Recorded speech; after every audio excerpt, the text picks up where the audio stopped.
Álvaro Garzón Alarcón es coordinador del área de Derecho Penal del Consultorio Jurídico de la Universidad del Rosario. Nos acompañan en la Universidad del Rosario los martes y los jueves con las preguntas que ustedes nos han enviado, Isabel.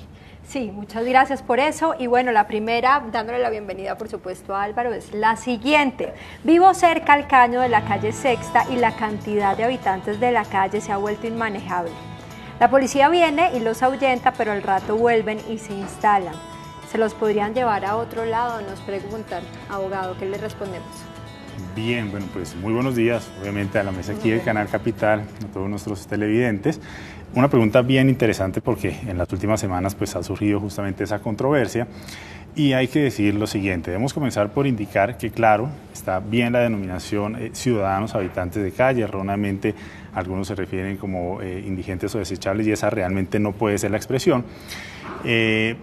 Han habido esfuerzos importantes, de hecho el decreto 560 de 2015 efectivamente genera una política pública para darle un manejo a este fenómeno de la habitabilidad en la calle. Es, dijéramos, una normatividad ambiciosa, trae efectivamente algunas soluciones de integralidad, de inclusión, de generar obviamente una serie de reparos desde el punto de vista cultural, donde se integren obviamente otros actores de la sociedad, pero no es fácil.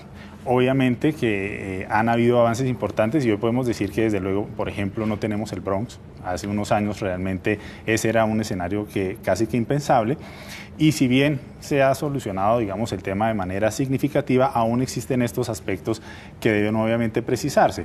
Nos pregunta el usuario entonces que si pueden llevarse a otro sitio, digamos que entendiendo que no son objetos que simplemente se ponen y se trasladan de un sitio para otro, viene obviamente... Me gustó la expresión, ahuyentar.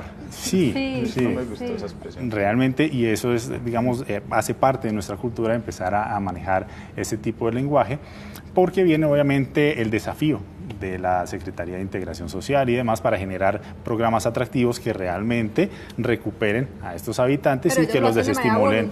¿No? Ellos Así tienen es. que querer ir con el Así ángel es. azul, como se les ha denominado. Exactamente. A las personas que hablan con ellos. De lo contrario, que termino la precisión, pues obviamente podría incluso incurrirse en una, dijéramos, detención injusta o un abuso de autoridad si realmente los desplazaran en contra de su voluntad. Hay que partir de este presupuesto y es que efectivamente estas personas son seres humanos, ¿cierto? Hay que dignificar y humanizar esa situación y porque pues realmente, ¿cuándo podría sí haber una detención? Obvio, si incurren en una conducta delictiva, no sé, se roban un espejo, un celular, claro. Indistintamente si son o no habitantes de calle por incurrir en una conducta delictiva, ahí sí podrían ser aprendidos por la autoridad. Trasládelo a su propio ejemplo y entonces usted está sentado en una banca y hay una persona que no le gusta que usted esté sentado en esa banca.